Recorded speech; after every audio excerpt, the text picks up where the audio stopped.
Própria ideia sobre os fatos. É fato e certo.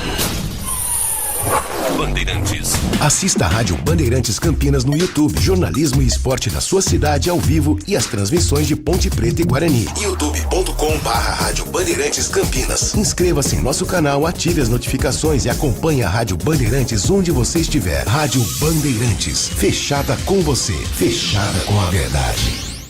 Você está ouvindo o Rádio Bandeirantes Campinas. ZYO 260, FM faixa estendida 85,7. Rádio Bandeirantes, fechada com você, fechada com a verdade. Manhã Bandeirantes. Oferecimento. Recap, Sindicato dos Postos de Combustíveis de Campinas e Região. Acesse recap.org.br. E Família Gianni, da nossa família para sua família.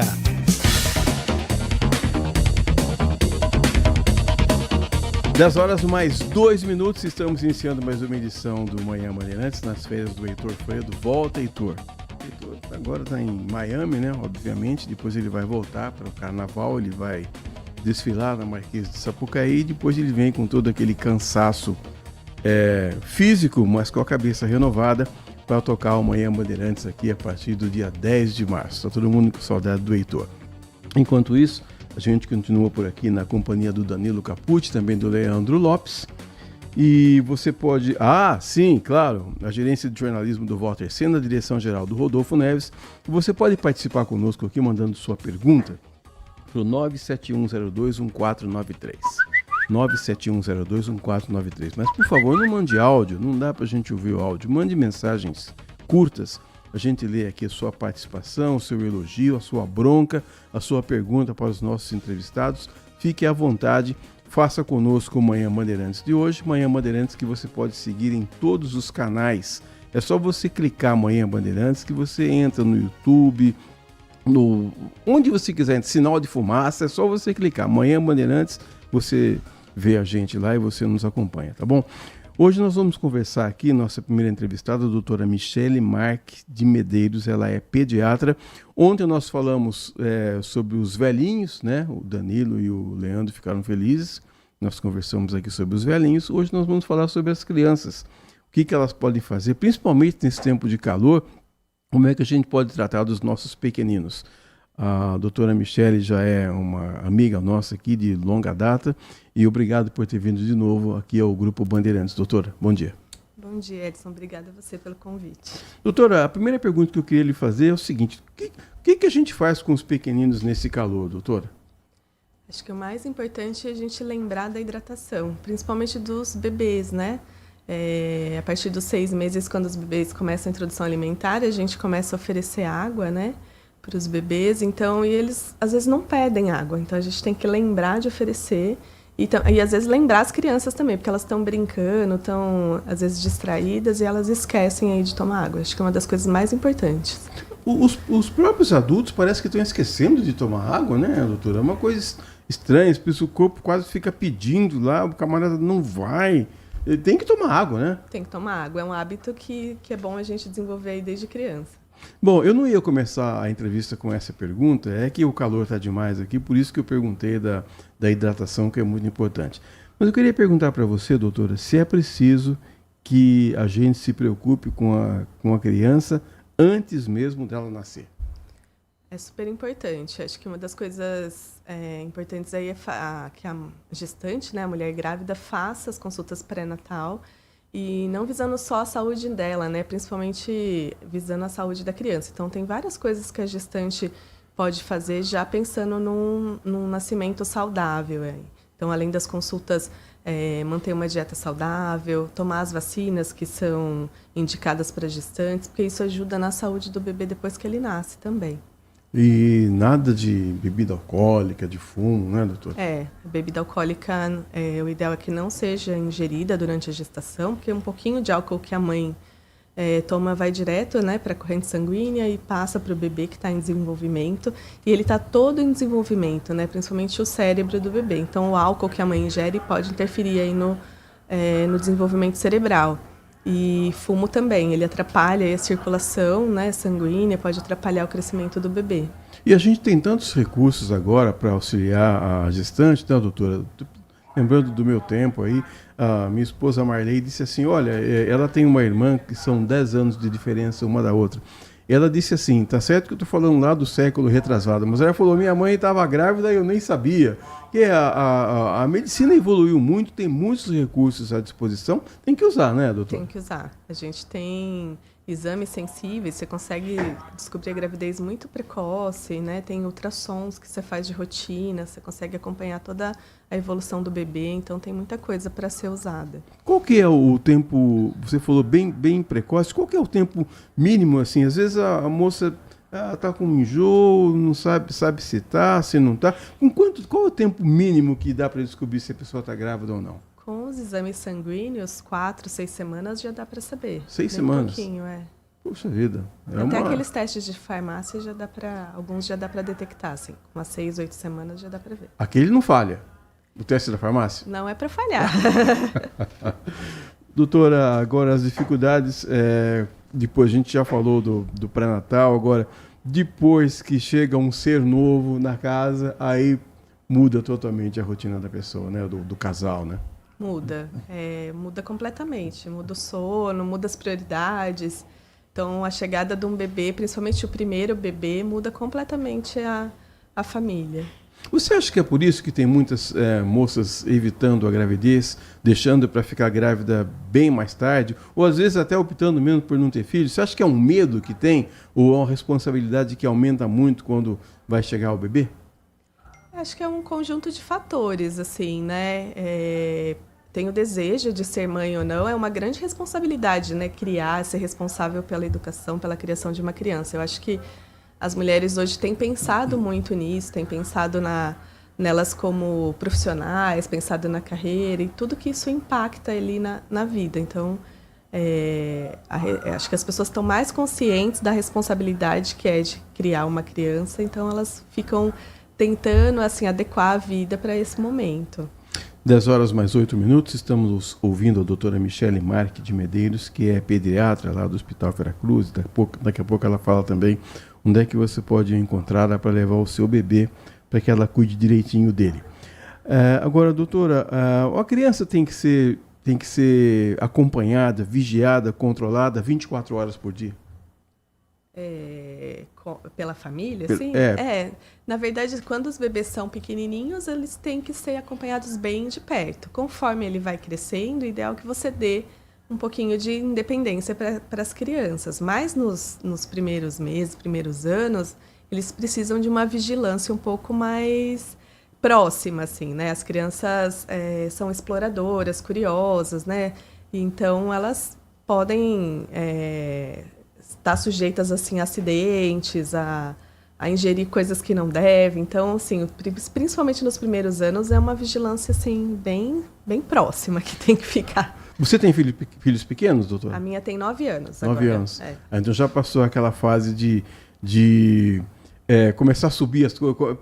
Tira os remédios daqui, põe lá para cima, vaso, põe tudo para cima. É uma fase, é o que você falou, começa a explorar, começa a mexer, puxa tudo, daqui a pouco causa um transtorno, não é, doutora? Sim, agora ela já está numa fase que ela entende, já conhece os perigos. E a gente vai, né, durante esses 9 anos, você vai conversando, explicando, ela já está, agora ela está bem consciente, ela já ajuda a olhar as crianças pequenas, os primos, os amiguinhos menores, ela já tem essa consciência. E já está com celular também ou não? Não, ainda não. Estou dando uma segurada aí. Você é uma heroína, viu? Porque, olha, eu vou te contar. O Edson Elias, que é nosso ouvinte fiel, aqui está dizendo, bom dia, Xará, a melhor coisa com a chegada de um bebê é a felicidade dos avós. Os avós ficam meio passados, meio bobos, não é, doutora?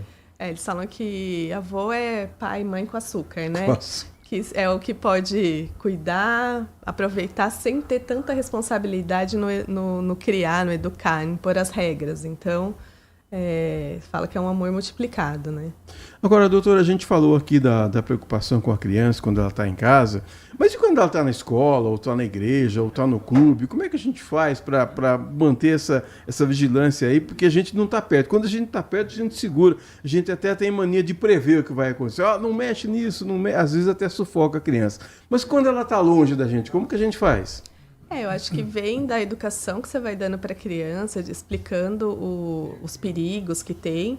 E dependendo da idade, tem que ter alguém olhando, né? Na escola, nos primeiros anos, sempre tem, além da professora, tem os auxiliares de sala. Quando está no clube, tem os monitores. Então, assim, criança tem que ter vigilância, não tem muita opção, principalmente os pequenos.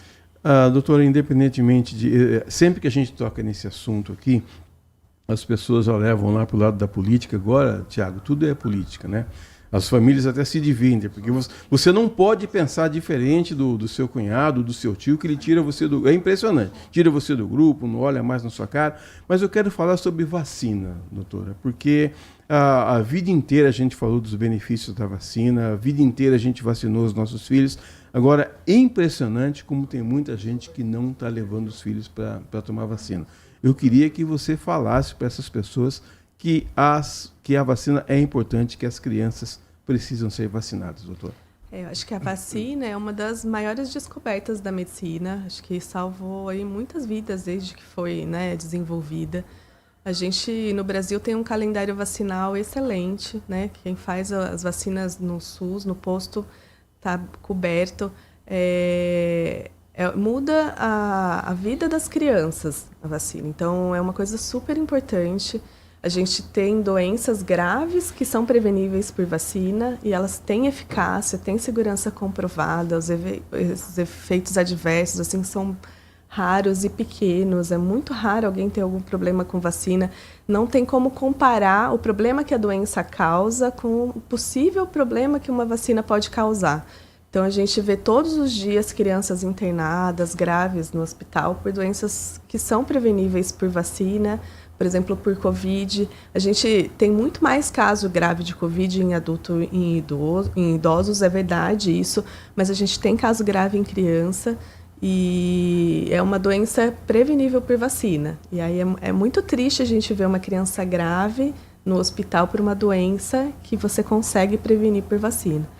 Antigamente, doutora, as mulheres elas optavam por criar os filhos, né? Muita gente deixava até o trabalho para ficar em casa, mas hoje não. Hoje o mundo mudou, as mulheres ajudam o marido na composição da renda. Mas o que eu queria perguntar para você é o seguinte: às vezes a criança tem alguma deficiência na escola, ou mesmo uma questão da visão. E às vezes numa sala de aula o professor, com tantas crianças, não consegue detectar aquilo. Como é que o pai pode fazer para saber se a criança está enxergando direito ou não, por exemplo? A gente, dentro da rotina da pediatria, das consultas de rotina da criança, tem as rotinas de oftalmologia. Então, o ideal é que a criança seja levada no primeiro ano de vida para fazer uma avaliação oftalmológica. E aí tem consultas subsequentes, assim, para você ver, né, para poder detectar algum problema mais precoce. Mas você consegue observar as crianças que por exemplo, vão ver um livrinho ou assistir um filme que tem que ficar muito perto, né, da TV. Às vezes a gente vê bebê assim, pequenininho, que pega o brinquedo muito próximo assim, do rosto. Você consegue ir observando algumas coisas assim, nas crianças que te chamam, que levantam um sinal de alerta. Assim. 10h mais 15. Ora, doutora, o pediatra, como você, acaba sendo o anjo da guarda, né? Porque você tem que olhar a visão, audição, crescimento, ver se os dentes estão em ordem. É um check-up que você faz com os pequeninos, doutora Michele? A gente chama esse acompanhamento de puericultura, que a gente começa nos primeiros dias de vida e aí você segue a criança a vida toda. Exatamente, porque o papel do pediatra não é só atender a hora que está doente, é você acompanhar esse crescimento para você acompanhar a saúde da criança. Então, direcionar para esses atendimentos dos especialistas quando precisa, orientar sobre a vacina, sobre a alimentação, sobre o uso de tela, de celular. Então, faz parte da nossa rotina do pediatra essa orientação da saúde da criança, que engloba tudo, tanto a parte psicológica, emocional, além do crescimento, das vacinas. Então, é um trabalho bem completo, assim, a gente vê a criança como um todo. Historicamente, doutora Michele, as mulheres vão mais ao médico do que os homens, né? Isso é fato. Agora, de quanto em quanto tempo que a criança precisa ser levada ao pediatra? Você falou de uma frequência, mas qual que é essa frequência? Nos primeiros 6 meses, o ideal é que passe mensalmente. Então, todo mês tem a consulta com o pediatra. Aí, depois dos 6 meses a um aninho, a cada 2. Aí, do primeiro ano ao segundo ano, a cada 3 meses. Do segundo ano para o terceiro, que é um ano que tem desenvolvimento de fala, desfraude, a gente vê a cada 4 meses. E aí, depois dos 3 anos, a gente vê a cada 6 meses até a criança completar 5 anos. Aí, as consultas passam a ser anuais, até a criança entrar na puberdade, que é quando começa a ficar mocinha, né? Ter os sinais aí de maturação sexual. Aí a gente tem que ver um pouco mais frequente, assim, porque aí você tem que ver o desenvolvimento sexual, né? Se está crescendo mama, os pelos, a gente tem que ver se está tudo bem. E é um momento de crescimento acelerado e de muita mudança emocional, psicológica, assim. Então, aí o pediatra tem que acompanhar um pouco mais de perto, cada 3, 4 meses. Agora, a pergunta que valendo $1 milhão, doutora. Que horas que tem que tirar a chupeta? Ixi. Isso eu não tenho um tempo certo, assim, de tirar a chupeta. Eu falo assim, a gente tem que sempre lembrar por que a gente deu a chupeta para a criança, né? Isso eu converso quase todos os dias nas consultas. A gente normalmente dá a chupeta para a criança se regular, né? Ela precisa da chupeta para se acalmar, para dormir. Então, assim, ou a gente tira quando está atrapalhando a dentição, ou a gente tira quando já tem maturidade neurológica, quando já consegue se acalmar sem a chupeta. O ideal sempre é a gente usar o mínimo possível, né? Então, o que a gente tenta fazer, principalmente depois do primeiro ano, é controlar tempo de uso. Usar só para aqueles momentos que precisa muito e aí tentando substituir essa forma de se acalmar, né? Por outras coisas, que a criança vai começando a entender e ela vai tendo recurso. Mas tem que sempre pesar o risco e benefício aí do tirar a chupeta. Estamos falando com a doutora Michele Marques de Medeiros, que é pediatra. Na esteira da chupeta também tem a fralda, né, doutora, para tirar. O que mais que tem para tirar da criança? Na verdade, eu gosto de falar que não é a gente que tira as coisas da criança, né? Da fralda, eu falo assim, a criança que sai da fralda, porque ela precisa estar madura para sair da fralda. Se é uma criança que não consegue sentir que está com vontade de fazer xixi, que está na hora de ir ao banheiro para fazer o cocô, não adianta você tirar, porque ela vai fazer na roupa, vai ter escape, vai molhar toda a cama, e isso gera outros problemas para a criança. Então, tem a mamadeira, tem a chupeta, tem a fralda, tem essas coisas que fazem parte do desenvolvimento da criança, ela ir amadurecendo e ela ir deixando de fazer. Agora, continuam valendo aqueles conselhos antigos, por exemplo, assim, não ficar dando muita bala, muito doce, muito pirulito para as crianças? Isso com certeza. Todos esses, né, essas guloseimas, assim, elas fazem parte da vida, né? Eu acho que a gente tem que ter uma relação saudável aí com a comida, porque a gente não pode que isso seja um hábito diário e que substitua a alimentação saudável, né? Então, um pirulito, uma bala de vez em quando, que o avô gosta de dar, não tem problema. O problema é, assim, trocar o lanche da tarde por um doce, né? Todos os dias. Então, eu acho que as guloseimas fazem parte aí da nossa vida. Doutor Wagner Marcondes, que ele é do bairro Vila Régio, em Campinas, está dizendo o seguinte... Desculpe. Eu concordo que possam ter pessoas negacionistas em relação às vacinas, mas também há a questão de pais totalmente relapsos. Vejam quantas campanhas de vacinação existem e sempre sobram vacinas aos montes, porque os pais simplesmente não dão essa importância. Essa situação de erguer as coisas dentro de casa eu não vivi. Quando meu filho era criança, sempre prezamos pela educação do que ficar colocando objetos em cima do guarda-roupa. A doutora está certa quando disse que isso também é uma questão de educação da criança.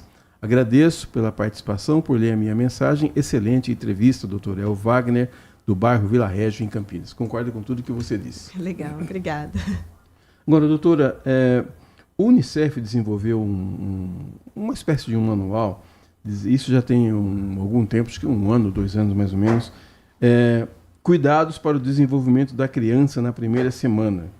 6 meses. Esse negócio de manual funciona, doutora? Eu acho que, assim, para o cuidado da criança, a gente tem orientações, né? Era bom se a criança viesse com o manual de instruções e que ela seguisse tudo que está escrito lá. Mas a gente tem orientações do que são as melhores condutas, do que é o ideal, mas essas coisas são adaptáveis para cada realidade, para cada família, né? Mas é interessante ter conhecimento, né? Isso é um dos papéis do pediatra, né? Fazer essas orientações aí para cada época da vida. E aí a gente tentar se adequar a isso, né? Essas melhores práticas. Filho único é problema, doutora? Não é problema, não é um problema. Aí isso vai muito da escolha da família e do convívio também com outras crianças. Mas ter um irmãozinho, né? para brincar assim, não ajuda? A gente nunca sabe, né? Se o irmão vai ser... A gente fala assim, eu quero ter... Eu falo para as mães, quando elas estão essa dúvida de ter outro filho ou não, eu falo que você tem que saber se você quer ser mãe de 2. Se você pensar, eu quero ter um filho para que ele seja amigo do irmão, porque às vezes tem irmão que não é amigo, né? É verdade. Então, eu acho que você tem que pensar, quando os pais decidem ter mais de um filho, tem que pensar se eles querem ser pais de mais de um, se eles estão ali prontos para essa relação de irmãos, que às vezes não é fácil. Agora, doutora, quais são as dúvidas mais modernas das mães hoje? Coisas que elas perguntam para você, que só acontece no seu consultório e que a gente aqui de fora jamais vai saber que a mãe tem esse tipo de dúvida. Nossa, são tantas dúvidas. Fala só uma. Eu acho que uma das coisas que é mais dos primeiros dias, dos primeiros meses que as mães têm dúvida é sobre a cólica do bebê, assim, né? Se tem algum remédio milagroso, assim, para cólica, que é uma coisa que não tem, né? Então a gente tem aí orientações, tem algumas coisas para fazer, mas um remédio milagroso para você evitar que o bebê tenha cólica, né? Tipo, eu posso fazer alguma coisa hoje para o meu bebê nunca ter cólica, mas isso não existe. Isso é uma das coisas que mais elas perguntam. E aquelas crianças que dormem no meio dos pais, atrapalhando, aquele, às vezes, o único momento que os pais têm durante o dia e a criança quer dormir lá no meio dos dois. Que hora que tira essa criança de lá, doutor? Isso também é complexo, isso dormir junto é difícil. Isso também depende de cada família, é um hábito, né, que você cria. Às vezes, quando o bebê é bem pequenininho, pelo cansaço, pela rotina, né, que você tem que dar mamar a cada 3 horas, a recomendação da Sociedade Brasileira de Pediatria é que o bebê fique no mesmo quarto que os pais até o 6º mês. Mas não na mesma cama, né? Porque vocês têm o risco aí de sufocamento do bebê. Mas depois, quando eles vão crescendo, que eles vão para a caminha, que começam a andar, tem várias crianças que têm medo, que acabam indo para a cama para dormir junto, né? Mas isso uma questão comportamental que você tem que trabalhar. Se para a família tá ruim aquela criança indo lá dormir, você tem que levar a criança até o quarto, né? Ensinar, ficar ali perto para ela se sentir segura. Então, tem todo um trabalho para ser feito para a criança acostumar ali no quarto dela. Tem criança que demora, mas isso depende também da postura da família, né? Então, a gente tem que ir sentindo cada criança. Doutora, tem mais uma pergunta para você. A minha neta, Carol, vai fazer 11 anos, mas ela, assim, se ela está comendo, ela vê algum matinho, ela tira. Por que as crianças não gostam de matinho, não gostam de verdura, não gostam de alface? Não gostam de nada. Esse povo não gosta de nada, doutor. Tem umas crianças que têm dificuldade mesmo. Lá no começo, nos primeiros meses de vida, as crianças têm uma dificuldade, às vezes, com a textura das folhas verdes, principalmente cruas. Elas, né, enroscam no céu da boca. Então, geralmente, a gente oferece para as crianças as folhas cozidas, assim, picadinhas, porque é mais fácil de comer.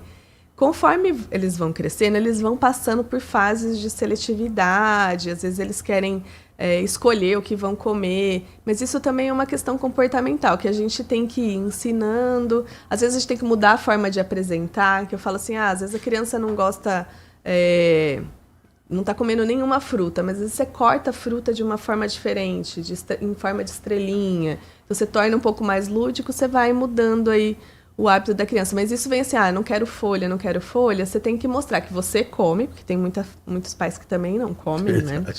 E aí, mostrando a importância daquilo para a criança, envolvendo ela na compra do alimento. Às vezes você leva na horta para ver como é plantado, ela põe ela para fazer o alimento com você. Isso desperta curiosidade nas crianças. E aí você vai melhorando essas seletividades. A tendência é ir crescendo e isso ir passando, mas é bem comum as crianças não gostarem dos verdinhos. O Edmilson está dizendo aqui, bom dia, Edson, uma discussão inacabável com relação ao nascimento de dentes. Ele quer saber se o nascimento de dentes causa febre ou não nas crianças. Assim, né, se você for ver fisiologicamente, não causa. Quando você tem uma inflamação muito importante, quando está nascendo vários dentes, ele pode dar uma inflamação na boca, você até pode ter um pouquinho, assim, aumentar um pouquinho a temperatura corporal. Mas o que é interessante é que os dentes, eles começam a nascer em torno dos 6 meses, que é bem a época que as crianças vão mais para o chão, que elas colocam a boca em tudo, a mão em tudo, né? E elas ficam mais doentes, elas têm mais contato com os vírus, com as bactérias. Então, meio que coincide a época do nascimento dos dentes com a época das vírus e bactérias, assim. Então, fica meio junto. O que o dente pode causar é um pouco de dor ali no local, baba bastante, a criança fica um pouco irritada pelo rompimento da gengiva ali, pela dor que dá. Mas febre, diarreia, fisiologicamente não é para acontecer. Não tem um motivo, assim, para acontecer. O Edmilson emendou uma outra pergunta aqui. Ele disse assim, olha, tenho 2 filhos e temos muita dificuldade na alimentação do mais velho, que vai fazer 3 anos em abril. O mais novo tem uma boquinha nervosa. Vai fazer 1 aninho. Qual a dica de alimentação para o mais velho? Essa de boca nervosa foi boa, hein? O que eu acho importante para as crianças mais velhas é para tentar ter uma rotina alimentar. Então, evitar os petiscos no meio das refeições. E é essas que eu estava falando um pouquinho antes, de envolver a criança no preparo, na compra dos alimentos. Mas tentar ter uma rotina. Então, tem café da manhã, lanche da manhã, almoço. E não ficar dando, principalmente guloseimas, e não dar muito leite também. Às vezes, a gente mantém aquela rotina do bebê de tomar muito leite na criança maior. E conforme ela vai crescendo, ela não precisa de tanto leite. Se ela toma muito leite à noite, ao longo do dia, ele já supre a necessidade calórica da criança, então ela não tem fome. A gente tem que tentar equilibrar as refeições, não dar muita guloseima ali no meio, principalmente nos intervalos, porque às vezes chegam os pais e falam assim, não come nada. Eu falo, faz um diário do que a criança está comendo. E aí você vai ver que tem uma bolachinha, tem uma pipoca, tem um pãozinho no meio das refeições, e isso acaba inibindo mesmo. Muito suco. Às vezes a gente recomenda não usar, né, suco durante as refeições, porque às vezes só um copo de suco já inibe a fome, a criança não vai comer. Entendeu? Então tem várias dicas aí que dá para... É uma das coisas legais de falar com o pediatra na consulta. A gente faz toda uma orientação assim, de alimentação. Quem quiser encontrar você, faz como, doutora? Eu sou médica, eu sou neonatologista, que é a médica que cuida de recém-nascido, né, lá no Hospital Vera Cruz. E eu tenho meu consultório, que fica ali no Mediplex, na Barão de Itapura. Tá bom. Tem um telefone, tem redes sociais? Tem um Instagram, Michele Marque, Michele com 2 L's e Marque M-A-R-C-H-I. Tem um Instagram. Muito bem. Doutora Michele Marque de Medeiros, pediatra, veio aqui nos dar uma aula hoje. Muito obrigado por ter vindo. E volte sempre, parabéns pelo seu trabalho que cuida dos nossos bebês. Deus abençoe. Obrigada, Edson, foi um prazer. 10h29, nós vamos a um rápido intervalo, daqui a pouco a continuação do Manhã Bandeirantes. Até já. Manhã Bandeirantes. Consumidor, muitas vezes, a qualidade do combustível que você coloca no tanque do seu veículo pode ser tão diferente quanto o preço que você paga por ele. Por isso, procure abastecer em postos de sua confiança e exija sempre o cupom fiscal. É seu direito e a sua garantia. Recap, Sindicato dos Postos de Combustíveis de Campinas e Região. Acesse recap.org.br. Siga a Rádio Bandeirantes Campinas também no Facebook. Uma página completa com conteúdo sobre tudo que acontece na nossa região e, claro, informações de Ponte Preta e Guarani. facebook.com/Rádio Bandeirantes Campinas. Fechada com você. Fechada com a verdade. Agora, notícias da hora com as notícias locais, nacionais e internacionais direto da redação da Rádio Bandeirantes. Foram desclassificados 7 candidatos do concurso de residência médica 2025 da Rede Mário Gatti após denúncias de indícios de fraude no processo seletivo. O Ministério Público de São Paulo foi acionado para apurar o caso e também foi aberto um processo administrativo contra a empresa que realizou o processo seletivo. A Rede Mário Gatti também determinou a suspensão do resultado final do concurso e a revisão de todas as provas. O processo ocorreu porque alguns candidatos nas redes sociais levantaram suspeitas de irregularidades no processo seletivo para residência médica. Durante a apuração, foi descoberto que 7 candidatos tiveram notas idênticas, com 94 acertos de 100. Além disso, as notas das subdivisões temáticas também eram as mesmas. A prova da residência foi realizada pela empresa Concesp, que informou que notas idênticas em provas de múltipla escolha são comuns, mas que é estatisticamente incomum as coincidências das alternativas assinaladas para as questões em desacordo com o gabarito. De Campinas, Rafael Oliveira.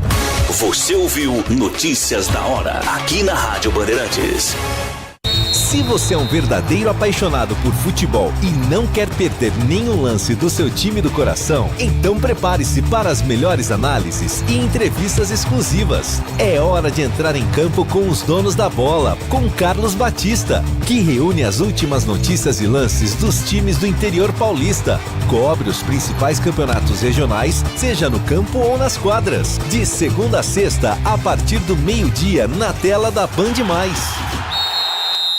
Aprecie os sabores da Itália no restaurante com a vista mais bonita da cidade. Aqui, cada prato é uma verdadeira experiência, criada com paixão, tradição e um atendimento que faz você se sentir em casa. Tudo isso entregue em um ambiente acolhedor e muito charmoso. E para levar nossas massas artesanais para sua mesa, visite nossa rotisserie ou peça pelo delivery 19 3294 2087. Família Gianni, da nossa família para a sua família. Manhã Bandeirantes.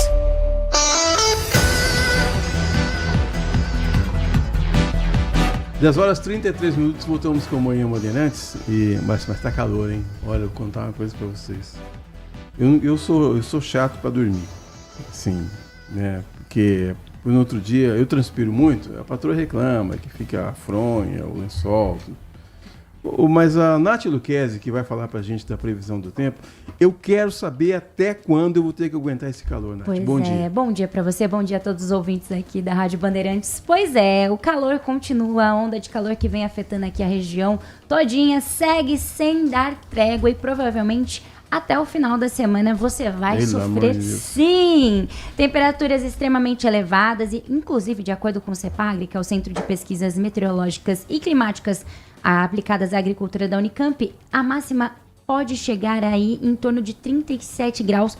Porém, como eu já disse desde o início da semana, esse calorão, ele é muito maior, não só pelas máximas, mas também pela sensação térmica, que é sempre mais elevada. Então, aí, em torno de 40 e poucos graus é o que a gente vai sentir. 37 é a máxima, mas o que vamos sentir é o Rio 40 graus em Campinas, como eu brinquei ontem. E aí me fala, né, a chuvinha que dá aquela ajudada, né, no final do dia, vai rolar? Possibilidade de chuvas muito isoladas, precipitações que podem atingir até 1 milímetro, então muito pouco, a predominância é de tempo firme mesmo. E até o finalzão da semana, provavelmente vamos sofrer bastante com o calor. Inclusive, tem uma frente fria estacionando aqui no Sudeste, porém, hoje ela se afasta em alto mar. Mas ela tá onde que eu não vi? Eu também não senti, viu? A gente falou que iria vir no final de semana, não chegou. Na altura ali do litoral sul, São Paulo, Paraná, porém, não vai ter grandes chances de impacto de chegar aqui na região sudeste, porque o ar quente que predomina aqui na região vai garantir a continuidade do tempo quente e seco. Ou seja, essa frente fria já vai se deslocar e ser bloqueada pela essa massa de ar quente. Então, preparem-se, gente. Sempre com as recomendações. É bom reforçar, né, Edson? É bom. Hidratação redobrada, principalmente nesse momento.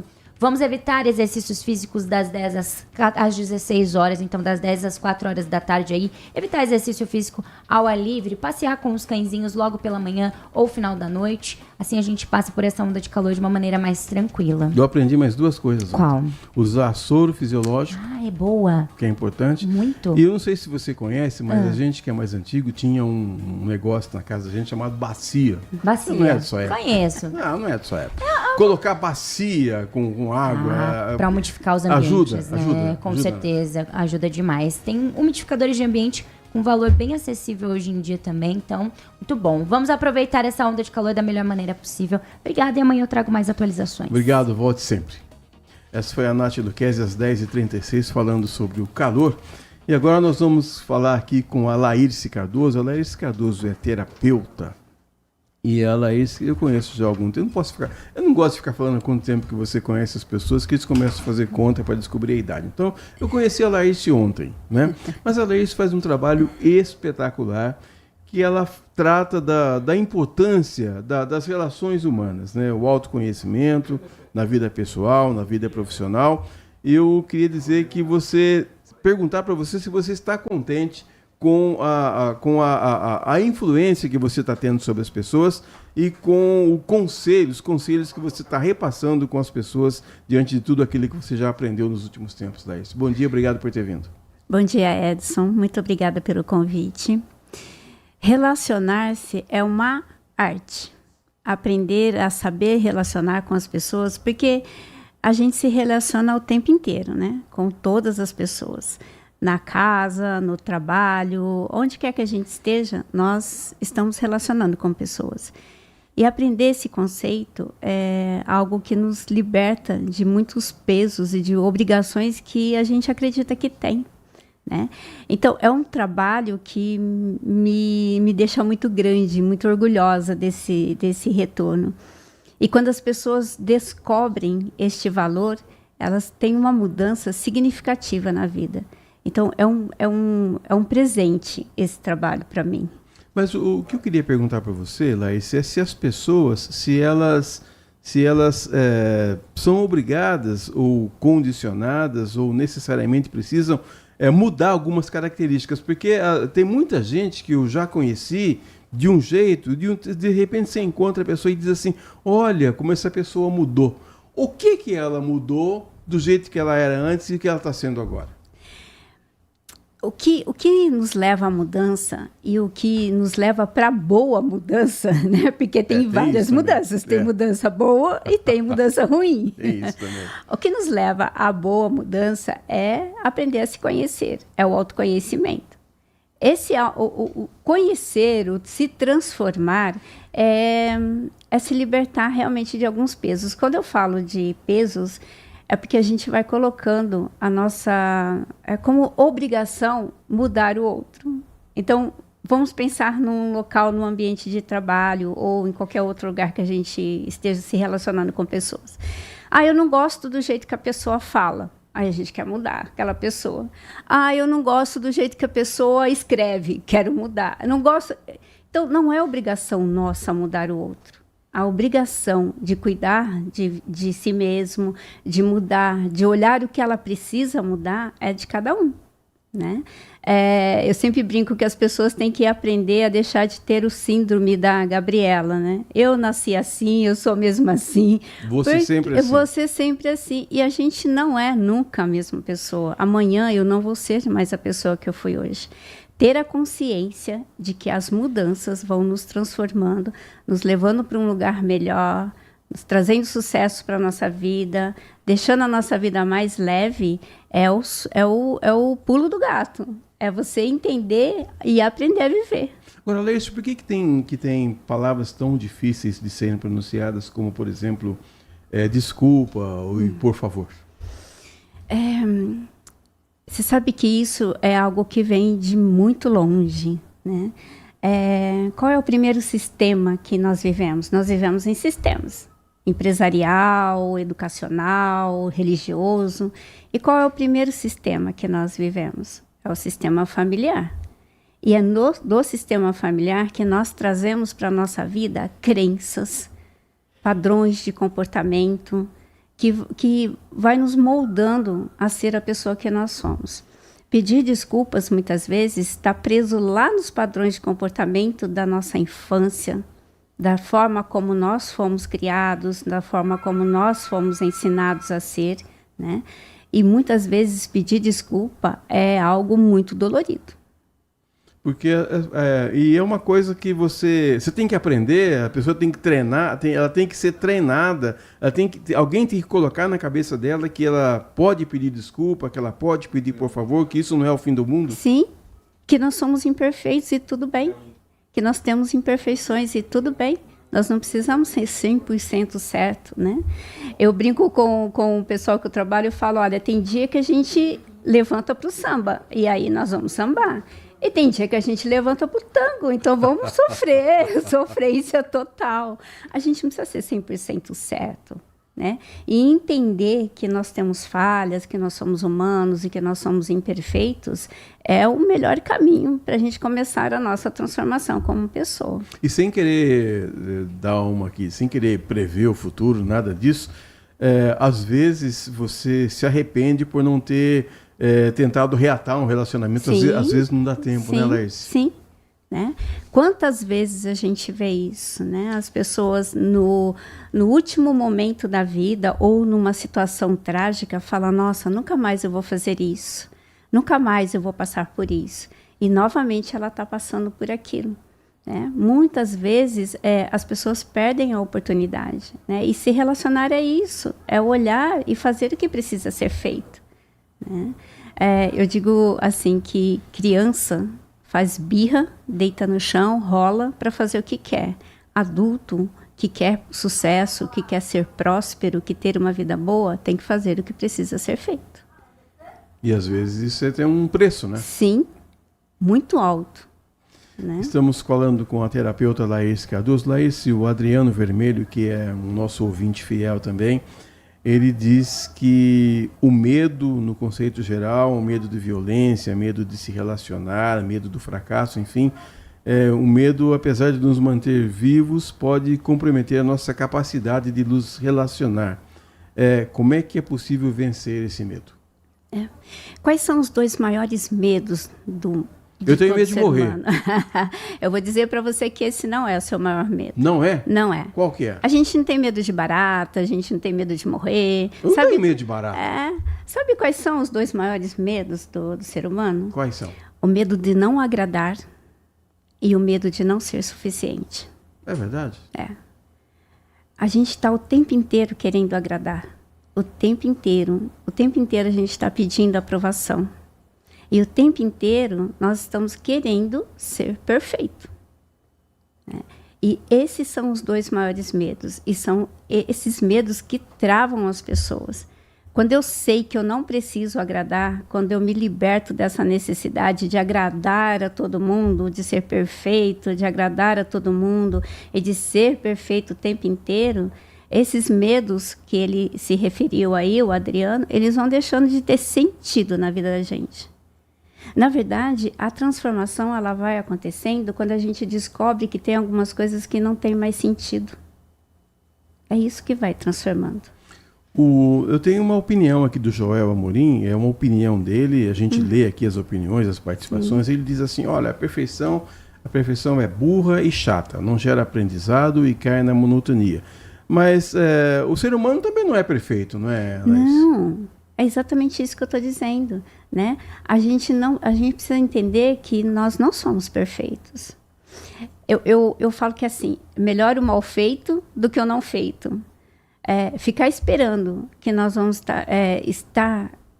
precisar estar 100% certo para fazer qualquer coisa na vida, que seja um trabalho, ou relacionar, ou fazer algo que a pessoa gosta, esperar que ela esteja 100% correta, é perder tempo, porque a gente nunca vai estar. Sempre há algo melhor para fazer. E entender que nós somos perfeitos significa que a gente não precisa mais evoluir, mais crescer. Então, é uma estagnação na vida. 10h45, estamos conversando com a terapeuta Laís Cardoso. Laís, eu conheci você, como já disse aqui há algum tempo. Eu tenho uma curiosidade, o que é que levou você a fazer essa transição do mundo corporativo para esse lado de desenvolvimento e relacionamento humano? Na verdade, mesmo trabalhando no mundo corporativo, eu sempre tive ligado a pessoas. Desde a minha infância, desde criança, né? Eu sempre tive relacionado a pessoas. Na minha família, né? Eu sempre fiz movimentos dentro da minha família, eu fazia retiros, né? E obrigava todo mundo a ir. Então, assim, na marra, ia todo mundo, mas era legal. Então, assim, desde a minha infância, a minha juventude, eu sempre estive envolvida em movimentos com pessoas. E sempre olhando para essa questão do desenvolvimento, do buscar sonhos, de realizar aquilo que gosta, de fazer aquilo que gosta, porque é tudo crença, achar que a gente tem que sofrer para ser feliz. Isso são crenças, né? E quando eu fui descobrindo isso, e isso aconteceu de uma forma, no momento em que eu estava meio que no fundo do poço em algumas situações da minha vida, inclusive na profissional. Embora eu tivesse uma carreira estável. Ganhando bem, mas eu não era feliz. Não tinha brilho nos meus olhos, eu não falava com alegria.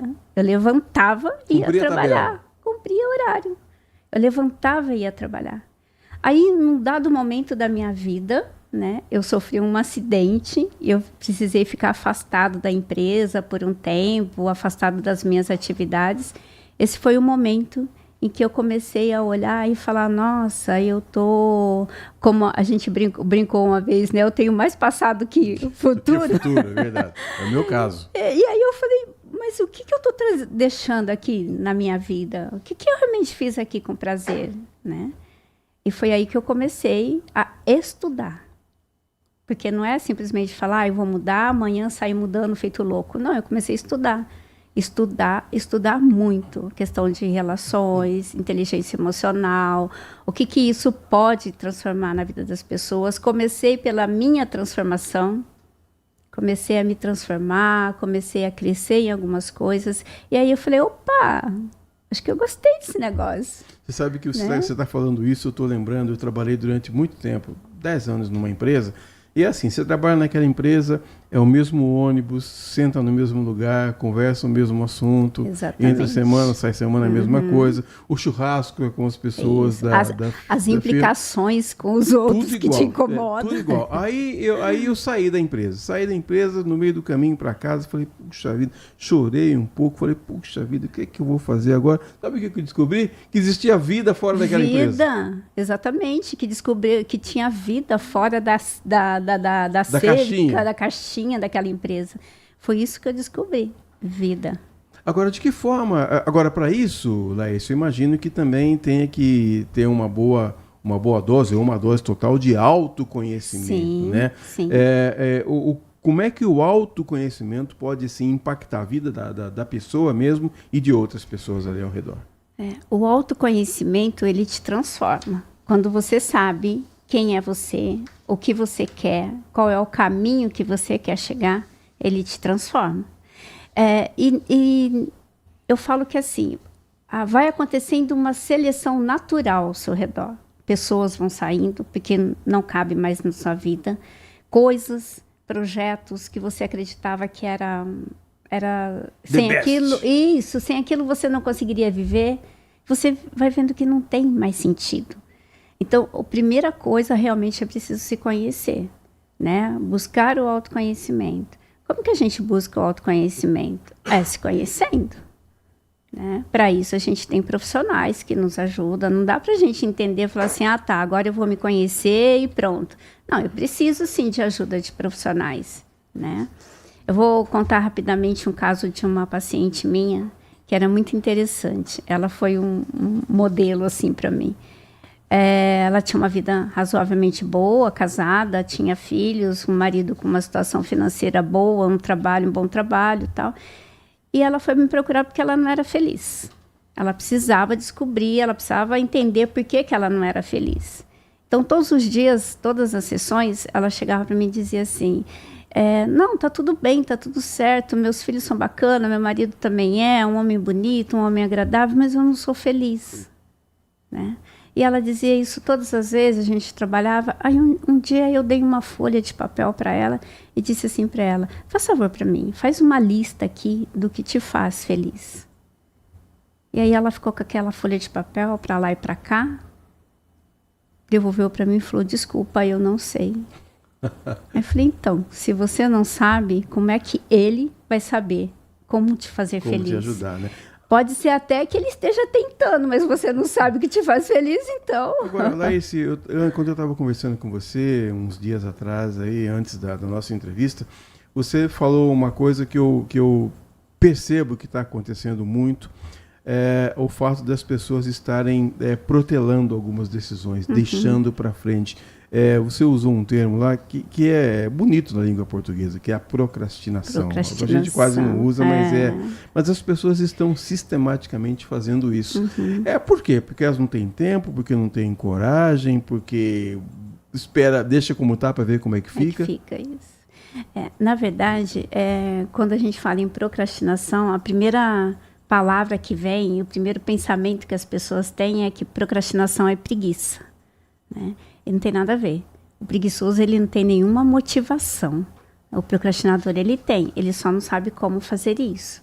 Ele não tem energia, ele não sabe como fazer isso. Procrastinar, no modo prático de olhar, é deixar de fazer algo que a gente considera chato, para fazer algo legal. É fazer uma compensação. Eu estou cansado, então eu não vou fazer isso e eu vou descansar. É descansar, é procurar uma compensação, na verdade. E a procrastinação, ela não é uma causa, ela é um sintoma. Um sintoma de que algo na sua vida não está bem. E o que é que pode não estar bem? Isso, da onde é que vem tudo isso? Novamente eu falo dos padrões de comportamentos, das crenças que nós trazemos, né? Daquilo que a gente acredita. E muitas vezes a procrastinação é uma autossabotagem. Ela acredita que ela não precisa ser feliz, ser realizada. Ela acredita que ela não tem a capacidade de ser o que ela deseja ser, chegar num ponto máximo da sua vida, no auge da sua vida, né? E aí a procrastinação vem com essa sabotagem, né? Eu não mereço chegar. Então, aí eu vou deixando as coisas para lá, Aí entra o autoconhecimento, para entender o porquê que você está procrastinando, né? Por que você está deixando as coisas para amanhã? Né? Agora, Laís, quais são os primeiros passos que uma pessoa deve tomar para mudar? Por exemplo, senhora, eu quero mudar radicalmente, quero mudar de emprego como você mudou, quero mudar de área, quero fazer um outro, não estou gostando de ser jornalista, quero fazer um outro curso. Qual que é o primeiro passo? Porque eu sinto que as pessoas querem mudar, mas elas querem mudar milagre. Agora. Não, e já tem um resultado rápido. Milagre. Milagre. Você quer, a pessoa quer bater o recorde sem dar o primeiro passo na corrida. Exatamente. Esse é o problema. Exatamente. Aí que tá. Eu quero fazer a mudança, mas eu nem sei quais são as minhas habilidades, o que eu sei fazer, o que eu preciso aprender, aonde é que eu posso buscar algum novo trabalho ou algo que eu queira fazer. Então, quais são os primeiros passos? Se conhecer. Porque tudo na nossa vida, Edson, está na nossa mente. Se a gente descobrir o que está na nossa mente, o que realmente nós queremos para a vida, aí tudo vai acontecendo. Vai ser do dia para a noite? Claro que não. Né? Fiquei muito tempo conciliando 2 trabalhos para realmente fazer essa mudança. Estudando. Sente falta do que você deixou para trás? Não. Não sente? Não, de pessoas. Porque lá eu tive pessoas que realmente fizeram uma grande diferença na minha vida. E que, de alguma forma, para o bem ou para o mal, me impulsionaram para ser o que eu sou hoje. Mas o trabalho que eu desenvolvia, muito bacana, sempre gostei, mas não, nenhuma falta. Agora, tem gente que é meio travado, né, Laís? Tem gente que demora para tomar uma. Tem gente que a gente diz aqui no meio jornalístico, tem gente que para morrer de infarto fulminante demora 4 dias. 4 dias. Como é que se processa essa mudança? Essas mudanças, a gente tem que entender que todo processo de transformação, todo processo de mudança, ela não acontece do dia para a noite. Mesmo porque não se sustenta. Se amanhã eu amanhecer e falar, eu não sou mais essa Laís, e hoje eu penso assim, ela não dura uma semana. É igual aquelas dietas radicais que a gente começa a fazer. Tira tudo. Você não aguenta chegar no meio da semana. Você já voltou com tudo, né? Então, é um processo, na verdade. É um processo. A cada dia você vai melhorando. A cada tempo você vai melhorando. E aí, realmente, precisa ter um bom investimento, sabe? Porque autoconhecimento, transformação e mudança dói pra caramba. E você promove cursos, promove palestras? Sim. Hoje eu tenho um espaço de atendimento, faço mentorias, inclusive sobre procrastinação, né? Tenho um grupo, trabalho em grupo com mentoria, faço workshops também falando sobre procrastinação, sobre realização pessoal, né?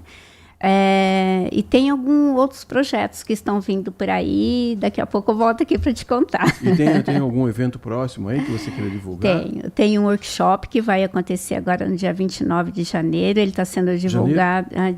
29 de março. Isso, eu estou lá em janeiro ainda. 29 de março. Ele está sendo divulgado nas minhas redes sociais, né? E ele vai falar exatamente sobre procrastinação. É um dia que a gente trabalha as técnicas, que eu explico o que é, por que é, da onde é que vem. Porque é interessante que, às vezes, a gente quer acabar com alguma situação, só que a gente não sabe o que é.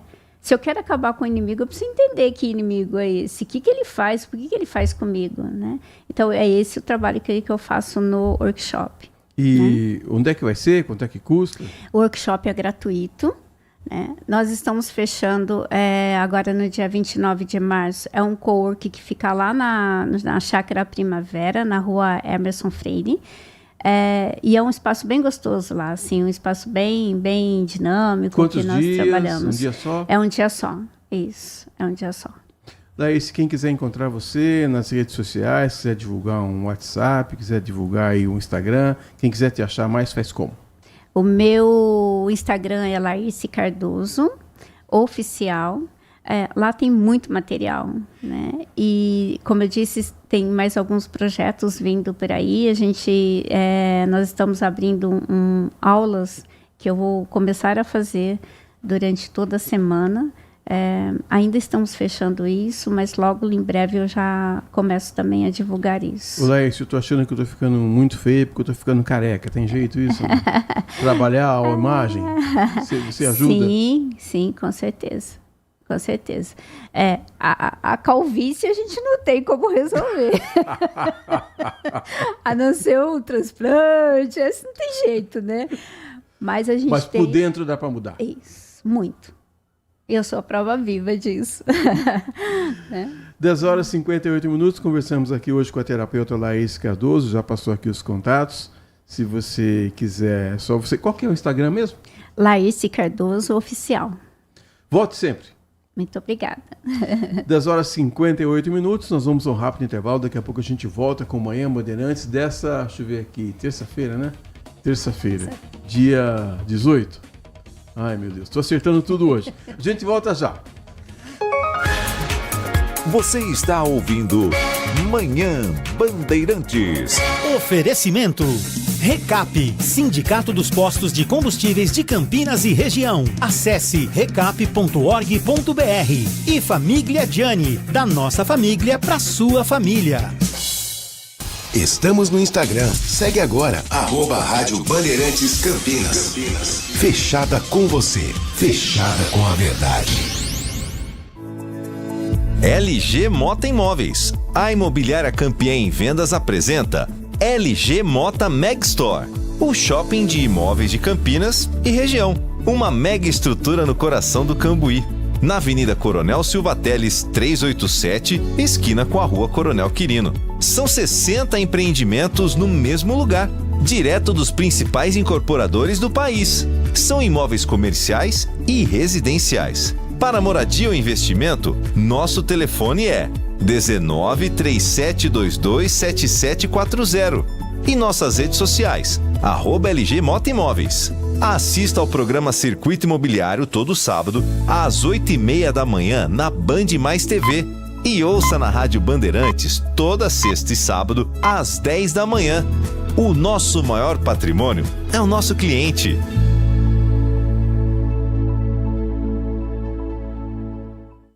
Agora, notícias da hora com as notícias locais, nacionais e internacionais, direto da redação da Rádio Bandeirantes. A Defesa Civil de São Paulo emitiu um alerta neste domingo de calor intenso para todo o estado, com temperaturas podendo chegar a 38 graus em algumas localidades. As temperaturas máximas devem atingir aos 33 graus na cidade de Campinas. Segundo o Centro de Gerenciamento de Emergências da Defesa Civil, as altas temperaturas são provocadas por uma massa de ar quente que atingirá várias regiões paulistas até pelo menos a próxima quarta-feira, dia 19 de fevereiro. Algumas recomendações da Defesa Civil são evitar a exposição ao sol entre as 10 horas e as 4 horas da tarde, fazer o uso do protetor solar, manter-se hidratado, evitar atividades físicas intensas ao ar livre durante o calor, manter os ambientes ventilados e nunca deixar crianças ou animais dentro de veículos estacionados para evitar que a temperatura interna suba rapidamente e cause o risco de morte. De Campinas, Bruna Azevedo. Você ouviu Notícias da Hora, aqui na Rádio Bandeirantes. Nossa área, a opinião dos nossos craques sobre tudo de Guarani e Ponte Preta e dos times da região. Carlos Henrique, a melhor e mais premiada equipe esportiva do interior paulista. De segunda a sexta, das 11h30 ao meio-dia. Siga e assista no nosso YouTube, Rádio Bandeirantes Campinas. Ouça no FM 85,7 e nos aplicativos de celular. Rádio Bandeirantes, fechada com você, fechada com a verdade. Manhã Bandeirantes. 11 horas mais 2 minutos. Estamos no Manhã Bandeirantes e... Nossa, tem feito calor, a gente já falou do calor aqui.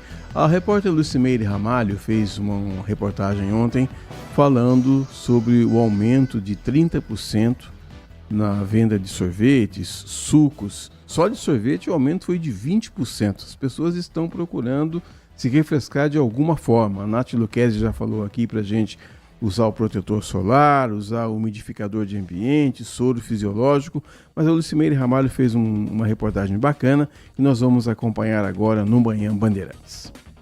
35 graus marcando no termômetro de rua. É praticamente um sol para cada um.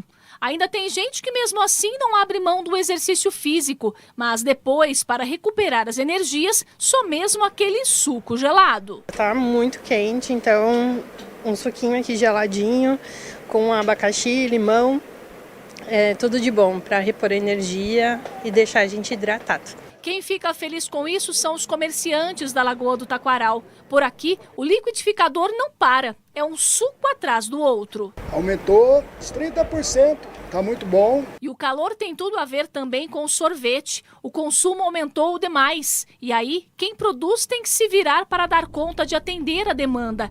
Aqui nesta sorveteria, a produção começa cedo, com a mistura dos ingredientes que vão se transformar em sorvete de massa e picolés no dia seguinte. É o calor gerando lucro. Nesta unidade, o crescimento nas vendas já chega a 20%, se comparado ao mesmo período do ano passado. É muito corrido, temos que estar produzindo e não para, inclusive muito mesmo, senão falta mercadoria. Na câmara fria, a garantia do estoque. São potes e mais potes de sorvetes já prontos para a venda. Daqui, eles vão para a loja, à espera dos clientes. E com o calor na casa acima dos 30 graus, a produção por aqui é feita diariamente. Para ter sorvete no freezer, por exemplo, só de picolé são produzidos cerca de 30 mil todos os dias. E para fazer o sorvete, não podem faltar os insumos. Tem que ter um estoque, você tem que estar olhando aí os fatores climáticos, as previsões, porque todos os sorveteiros vão querer comprar no mesmo momento. Então, se você deixar para comprar em cima da hora, vai faltar insumo, vai faltar matéria-prima. Para quem prefere se refrescar com o açaí, também tem, assim, fresquinho, saindo da máquina. E de acordo com a previsão do tempo, tem calor marcando presença pelo menos até o fim desta semana, para a alegria dos comerciantes. E para vocês, que esse calorão continue. Exatamente. Que esquente.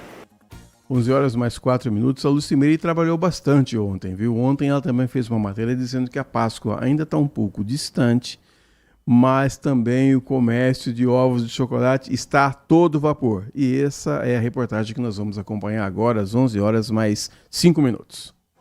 Ah, os chocolatras piram com tanto chocolate assim, ao vivo e em vários formatos. Tudo isso para que na Páscoa, no dia 20 de abril, tenha ovos de chocolate disponíveis para os consumidores. E olha que esse ano tá difícil essa produção, viu? Por aqui, a quantidade vai ser a mesma do ano passado. Isso porque o preço do chocolate tá lá em cima. É delicado o momento, é muito delicado. A gente tem que se equilibrar em cima de custos, não é? Reduzir muito a margem de ganhos, porque senão a gente não consegue vender. E obviamente, quem vai pagar todo esses custos é o consumidor. Ainda assim, tem que ter o ovo de Páscoa. E mesmo faltando mais de 2 meses para a data, a produção já segue a todo vapor. E a organização de todo o processo começou no meio do ano passado. E tem que se organizar mesmo, porque tem muito ovo de chocolate para produzir nesta que é a melhor data do ano para o setor. Só destes mini ovos são produzidos 2.000 por dia. E para isso, tem chocolate sendo derretido, misturado e montado. E aqui neste espaço, os produtos ganham aquele toque final, a embalagem. Tudo feito com muita delicadeza para encher os olhos dos consumidores. E para dar conta de entregar tudo na data, é preciso de gente para colocar a mão no chocolate. Aqui foram 3 contratações. É a garantia de um salário no final do mês por pelo menos 6 meses. Nós já começamos contratando em novembro. Já ficaram aqui, já foram treinadas em dezembro, janeiro, e agora elas já estão tinindo para a Páscoa. Mas ainda a gente tem contratações a fazer, tanto na área de embalagem, nós vamos precisar de pessoas para essa área, e nós temos também contratação para a nossa área de vendas. A Michele foi contratada para esse período. É um período que eu tenho um salário garantido, aí quando eu não estou aqui, aí eu faço alguns bicos, às vezes eu mexo também em casa com isso daqui também, às vezes eu faço umas forminhas também, né, personalizado.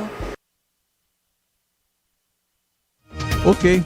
11 horas mais 7 minutos, aí a Lucimere Ramalho trabalhando bastante, falando para nós sobre sorvete e também sobre chocolate, já que a Páscoa vem logo aí depois do Carnaval.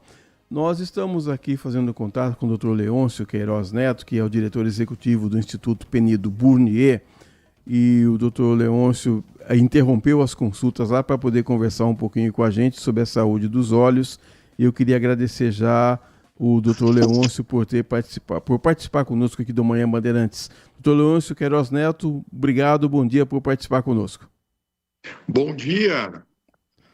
Doutor, eu queria perguntar para o senhor, a primeira pergunta que eu queria fazer é com relação as pessoas estão com algumas dúvidas ultimamente, doutor Leôncio, com relação à cirurgia de catarata. Eu queria perguntar para o senhor, então, o que é a catarata? Todo mundo vai ter catarata? E como é que a gente resolve esse problema, doutor Leôncio? Eu brinco que todos nós teremos catarata. O que acontece? A catarata é a oxidação do cristalino. Nós temos atrás do colorido do olho uma lente que é extremamente transparente, e com o passar dos anos ela vai ficando opaca, vai perdendo a nossa definição, a nossa discriminação da imagem, alterando cores, tudo isso. E com isso nós vamos substituir essa lente para restaurar a nossa visão.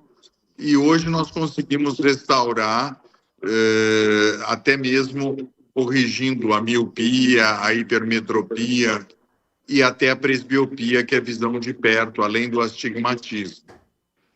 Independentemente de idade, a catarata vai aparecer, doutor? Olha, existem distintos tipos de catarata, mas temos catarata traumática, temos catarata congênita, temos catarata ligadas a outras doenças sistêmicas, temos cataratas ligadas ao uso de medicações como o corticoide. Os diabéticos têm a catarata mais precocemente. Mas, sem dúvida, o grande vilão da catarata é a nossa juventude, é a idade. E nós sabemos que ali ao redor dos 75 anos, 70 anos, há uma expectativa de que mais ou menos uns 70% da população nessa idade já vai ter catarata. Eu estava vendo aqui um relatório que eu recebi da sua assessoria, doutor, falando que a Organização Mundial da Saúde, sobre prevalência também de miopia e alta miopia.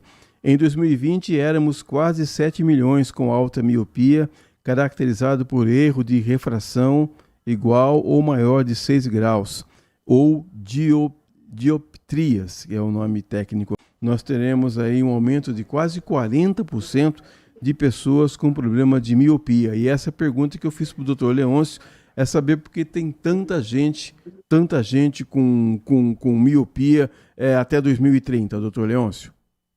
Edson, a nossa vida, a nossa maneira de viver mudou muito. Hoje o online está extremamente presente na nossa vida. Então a visão proximal, desde criança, está sendo muito solicitada. A miopia tem um forte fator genético, mas também o uso excessivo das engenhocas eletrônicas todas, nós temos visto que pode levar a um aumento da miopia. Tanto que hoje nós já temos mecanismos, tratamentos de controles da miopia para evitar que a miopia ultrapasse as 6 dioptrias e torne-se uma alta miopia, porque a alta miopia ela tem outras comorbidades oculares que vão ter repercussões negativas na nossa vida, como descolamento da retina, glaucoma. São outras comorbidades oculares que podem surgir. Agora, doutor, as pessoas geralmente não têm medo de operar um braço ou operar uma perna, mas quando se trata do olho, as pessoas têm medo, não é, doutor? É verdade, mas a cirurgia ocular hoje, ela tem tido grande eficácia, né? Tanto a cirurgia de catarata, como ela leva em torno de uns 10 minutos, é indolor, tem uma restauração da visão rapidamente. O que a gente hoje, como oftalmologistas, a gente tem visto, é que nós não podemos mitigar a nossa visão. Ter prevenção, o exame correto, as cirurgias com profissionais hábeis. E na cirurgia refrativa, ainda a restauração da visão às vezes é mais rápida. Em torno de 5, 6 minutos, você tem os 2 olhos operados e já tem uma melhora da visão quase que imediata. Então, nós precisamos depois conscientizar os nossos pacientes sobre o pós-operatório para que também seja bem feito. E qual é a frequência que a pessoa deve procurar o oftalmologista, doutor? Porque eu sei que tem alguns cuidados que elas precisam manter. A pressão do olho, por exemplo, a gente ouve falar que é muito, mas muito, muito importante. Qual é a frequência que a pessoa deveria procurar o oftalmologista? Você lembrou muito bem. A hipertensão ocular, o sinal da pressão ocular alta, é o fator de risco número 1 para o glaucoma. Então, o diagnóstico realizado na consulta oftalmológica, onde nós também vemos a pressão, o nervo óptico, tudo. E geralmente o glaucoma aparece após os 55 anos de idade. Mas, sem dúvida, nós precisamos começar já ao redor dos 4 anos de idade a ver se a criança não tem miopia, se necessita de óculos para um bom desenvolvimento ocular. Depois, eu diria para você que geralmente, se a criança precisa de óculos, a cada 1 ano e meio, 2 anos, fazer um check-up ocular novamente. Agora, após os 40 anos de idade, que começa a presbiopia, dificuldade de visão para perto, e também nós temos muitas comorbidades, como diabetes, a hipertensão arterial, é desejável pelo menos um exame oftalmológico a cada ano, ano e meio. Agora, doutor, eu tenho aqui uma última questão para fazer para o senhor. O Penido Bonier é o primeiro nome que vem na cabeça da gente quando a pessoa pensa ou cisma em ter algum problema ocular. Eu queria dizer para o senhor da referência que é esse instituto hoje aqui para a nossa cidade, para a região, para o Brasil, e dizer que vocês estão tão bem equipados que a pessoa ela sai muito satisfeita quando é atendida no Penido, viu, doutor Leôncio? Isso muito obrigado. Nós vamos completar esse ano 105 anos de existência, né? E fazem mais de um século que a gente tem esse compromisso com a visão e temos o compromisso de pôr luz nos olhos dos nossos pacientes, né? A qualidade de vida, ela melhora muito com uma boa qualidade de visão. Dr. Leôncio Queiroz Neto, diretor executivo do Instituto Penido Bonier, muito obrigado por ter participado conosco aqui. A gente teve aqui alguns problemas técnicos, mas os conselhos e os ensinamentos que o senhor compartilhou com a gente aqui foram plenamente assimilados por nós aqui, pelos nossos ouvintes. E os microfones da Rádio Bandeirantes estão sempre à sua disposição quando o senhor tiver alguma novidade para passar para a gente, viu, doutor? Muito obrigado, Edson. Eu estou sempre à disposição. É sempre um prazer falar com vocês aí da Rádio Bandeirantes. 11 horas mais 17 minutos, nós vamos a um rápido intervalo, nós voltamos já. Manhã Bandeirantes. Apreciar um bom vinho não é em qualquer lugar que você encontra. No Famiglia Gianni, todas as quintas-feiras, das 19 às 23 horas, você ouve o melhor do jazz. Sem cobrar cover artístico, você pode harmonizar um bom vinho, bons pratos com uma boa música. Tudo isso é entregue em um ambiente acolhedor e muito charmoso. Famiglia Gianni, da nossa família para a sua família. Agora, notícias da hora com as notícias locais, nacionais e internacionais, direto da redação da Rádio Bandeirantes. O prefeito Dário Saad foi eleito presidente do Conselho da Região Metropolitana de Campinas, em um encontro realizado nesta segunda-feira na PUC. Saad firmou compromisso com as questões de saúde pública, mudanças climáticas e a implementação de hospital metropolitano para a região. A gestão de presidente do Conselho da RMC dura 1 ano, podendo ser prolongado por mais um. O vice de Saad será Rafael Piovesan, prefeito de Santa Bárbara do Oeste. As reuniões do Conselho são mensais, com discussão de assuntos de interesse da RMC, e o encontro que elegeu Saad foi presidida pelo ex-prefeito de Jaguariúna, Gustavo Reis, que também deixa o cargo de presidente do Conselho. De Campinas, Daniel Rosa. Você ouviu Notícias da Hora, aqui na Rádio Bandeirantes. Consumidor, muitas vezes, a qualidade do combustível que você coloca no tanque do seu veículo pode ser tão diferente quanto o preço que você paga por ele. Por isso, procure abastecer em postos de sua confiança e exija sempre o cupom fiscal. É seu direito e a sua garantia. Recap, Sindicato dos Postos de Combustíveis de Campinas e Região. Acesse recap.org.br. Manhã Bandeirantes. 11 horas e 19 minutos. Ontem o prefeito de Sorocaba, Rodrigo Manga, concedeu uma entrevista à TV Band News TV, a equipe comandada lá pelo Luiz Megali. Nós vamos acompanhar um trecho dessa entrevista que aconteceu ontem lá em São Paulo. Vamos acompanhar Rodrigo Manga, que está com projetos aí políticos para o futuro. Recebemos aqui a visita do prefeito de Sorocaba, Rodrigo Manga, prefeito que está no segundo mandato, que virou além de um político, um personagem também nas redes sociais. Prefeito, obrigado pela participação aqui da Band News FM. Bem-vindo para o senhor. Bom dia, Megali, bom dia, Carla, bom dia a toda a equipe da Rádio Band News. É uma alegria muito grande poder estar aqui para falar um pouco do nosso trabalho. Um bom dia especial a todos que estão acompanhando através da rádio ou através das redes sociais. Como é que tá a nossa Sorocaba? A coxinha da padaria? É a mais famosa do Brasil ainda. Continua. Ainda é boa? Isso, continua boa. Eu falo que às vezes eu vou visitar o governador ou fazer alguma visita para alguma autoridade. O presente que eu levo é a coxinha. Para jornalista. Vou trazer. Vai para uma falha. Na próxima eu vou trazer, pode ter certeza. Prefeito, eu vou pedir para que o senhor se apresente, porque o senhor, embora esteja no segundo mandato, se tornou muito conhecido, eu tenho a impressão, na última eleição, nacionalmente conhecido. Ou sou eu que não estava na internet? Não, eu fui eleito em 2012 como vereador na cidade de Sorocaba. Naquela ocasião com uma bandeira específica da dependência química, porque lá atrás, em 2008, eu consegui, através da fé, me libertar dos vícios e comecei um trabalho para ajudar as pessoas a sair das drogas. Então fui eleito no primeiro mandato com 4.778 votos.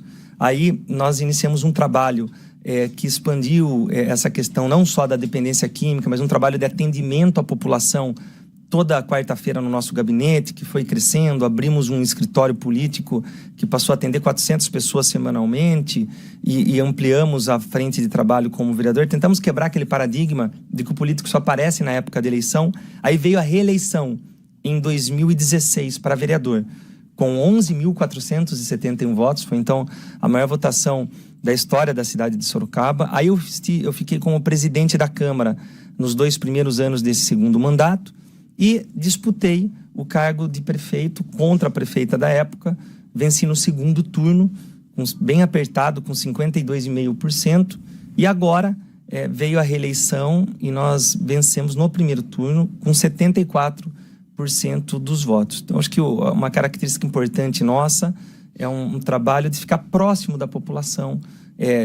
Toda a primeira quarta-feira do mês nós atendemos uma média de 1.000 pessoas, toda sexta-feira e sábado nos bairros, e as redes sociais também nos ajudam a aproximar. Nós achamos um caminho de poder fazer uma comunicação mais leve, porque é muito chato ouvir político, né? As pessoas não gostam de ouvir aquele discurso longo político, é chato.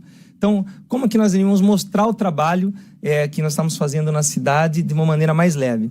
Então, a gente sempre procura começar as nossas postagens brincando ou chamando atenção para alguma coisa que leve curiosidade, mas sempre entregando o resultado. Vou dar um exemplo.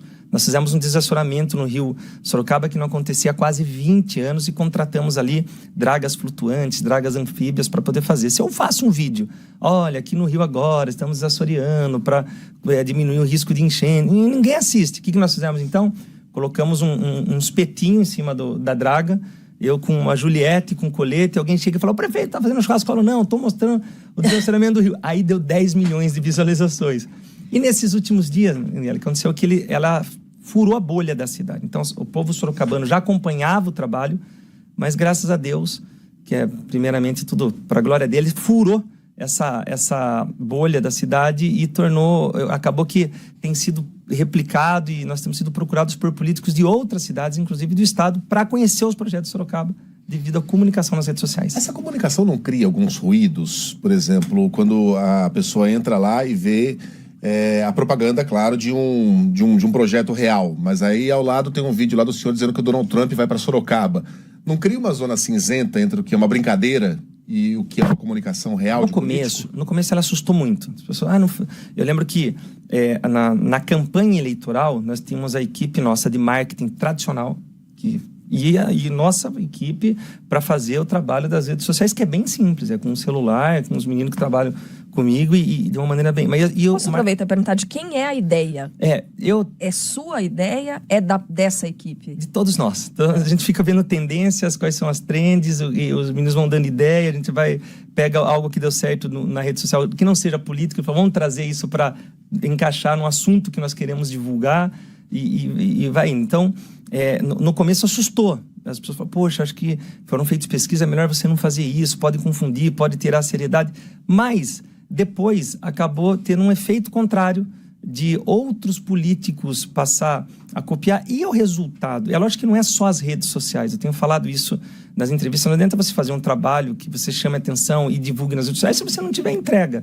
Então, o somado resultado da divulgação com a gestão feita foi com que a população sorocabana tivesse votado, teve esse voto de confiança para continuar mais 4 anos defendendo a população. Então, credenciou esse trabalho que a gente vem divulgando nas redes sociais. Bom, o grande assunto que tem envolvido Sorocaba nos últimos dias, Sorocaba/Itu, é o Parque da Cacau Show, né? É verdade. Esse parque é de Sorocaba ou de Itu, afinal? Esse parque ele fica entre as 2 cidades. A maior parte em Itu vai ser um parque extremamente importante que vai trazer uma movimentação especial para o turismo em toda a nossa região.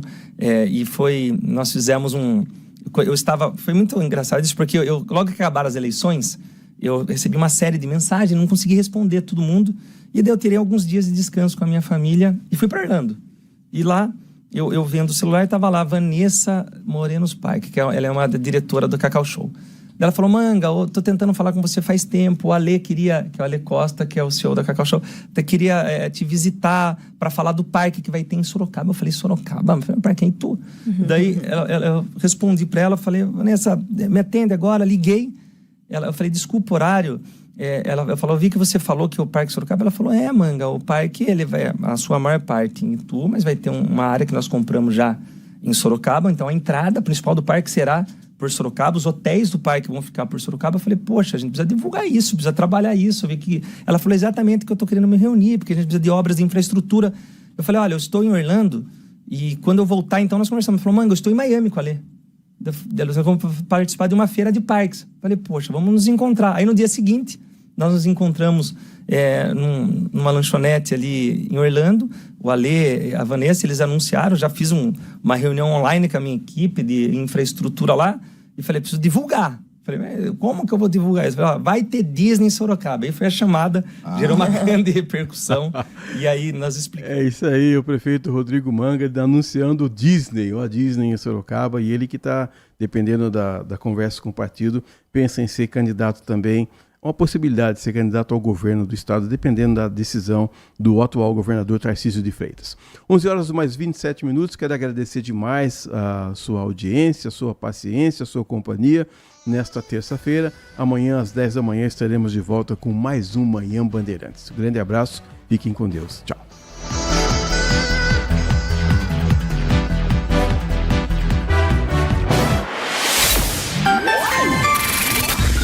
Manhã Bandeirantes. Oferecimento. Recap, Sindicato dos Postos de Combustíveis de Campinas e Região. Acesse recap.org.br. E Família Gianni, da nossa família para sua família. Siga a Rádio Bandeirantes Campinas também no Facebook. Uma página completa com conteúdo sobre tudo que acontece na nossa região e, claro, informações de Ponte Preta e Guarani. facebook.com/Rádio Bandeirantes.